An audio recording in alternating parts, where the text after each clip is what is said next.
దమ్ముంటే తన సినిమాలు ఆపుకోండి అంటూ తమిళ ఇండస్ట్రీలో నిర్మాతల మండలికి గట్టి వార్నింగ్ ఇచ్చారు హీరో విశాల్. సినిమాలు చేస్తూనే ఉంటా ఆపేందుకు ట్రై చేసుకోండి అంటూ ఎక్స్ లో ఛాలెంజ్ చేశారు. కొంతకాలంగా తమిళ ఫిల్మ్ ఛాంబర్ తో విశాల్ ఫైట్ చేస్తున్నారు. హీరో విశాల్ తో ఎవరు సినిమాలు తీయొద్దని తమిళ నిర్మాతల మండలి చర్యలు తీసుకున్నట్లు సమాచారం. అందిన నేపథ్యంలో ఇలా వార్నింగ్ ఇచ్చారు హీరో విశాల్. టీఎఫ్పీసీసీకి కౌంటర్ గా విశాల్ ట్వీట్ చేశారు. దీంతో సోషల్ మీడియాలో విశాల్ వేసిన పోస్ట్ వైరల్ గా మారింది.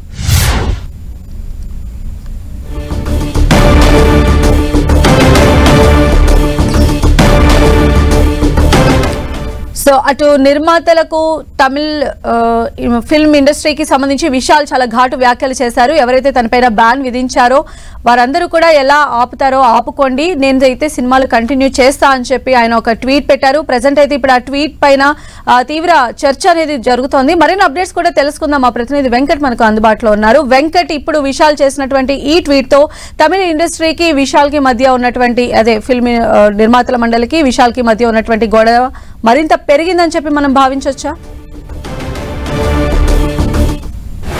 హీరో విశాల్ కి మధ్య కూడా గత కొన్ని రోజుల నుంచి కూడా గొడవలు జరుగుతున్న పరిస్థితి ఉంది. ఎందుకంటే ప్రస్తుతం నిర్మాతల మండలికి సంబంధించి విశాల్ అక్కడ క్రియాశీలకంగా పనిచేస్తున్నటువంటి వ్యక్తి. అయితే ఆ నిర్మాతల మండలి ఏదైతే కొన్ని అవగతాలు జరిగాయని వాటికి సంబంధించిన లెక్కలు చెప్పాలనేసి అక్కడ నిర్మాతలందరూ కూడా అడుగుతున్న పరిస్థితిలో తాను ఏదైతే ఖర్చు చేసినా వాటికి సంబంధించి అన్ని కూడా డీటెయిల్స్ ఉన్నాయని కూడా, అవి హెల్త్ కి సంబంధించి, తర్వాత పిల్లలకి వాళ్ళకి ఎవరైతే పేద ప్రొడ్యూసర్స్ ఉంటారో వారికి వాళ్ళ పిల్లలకి ఎడ్యుకేషన్ సంబంధించి ఇలా అన్నిటికీ నేను ఆ ఖర్చు చేశానని కూడా అని చెప్పడం జరిగింది. కానీ వీళ్ళు మాత్రం నిర్మాతలు మాత్రం విశాల్ చెప్పినటువంటి వాటికి మాత్రం సంతృప్తి చెందలేదు. దానివల్లనే కొన్ని రోజుల నుంచి కూడా గొడవ జరుగుతున్న ఈ సమయంలో నిర్మాతల మండలి ఒక డిసిషన్ తీసుకోవడం జరిగింది. దానిలో భాగంగానే అతని సినిమాలు మొత్తం కూడా బ్యాన్ చేస్తూ అతనికి ఎవరు కూడా సహకరించొద్దు అని కూడా ఆయన చెప్పడం కూడా జరిగింది. దీనిపైన హీరో విశాల్ చాలా ఘాటుగానే రియాక్ట్ అవడం జరిగింది. మీ ఇష్టం వచ్చినట్టు ఎవరైనా ఏదైనా చేసుకోండి, కానీ నేను మాత్రం సినిమాలు తీస్తూనే ఉంటాను, నా సినిమాను అడ్డుకునే దమ్ముంటే అడ్డుకోండి అని కూడా ఆయన గట్టిగా నిర్మాతలకి వార్నింగ్ కూడా ఇవ్వడం జరిగింది.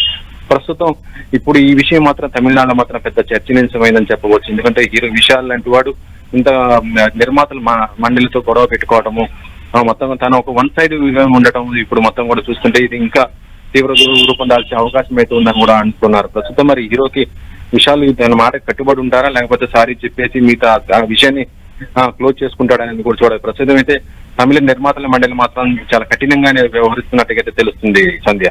రైట్ వెంకట్.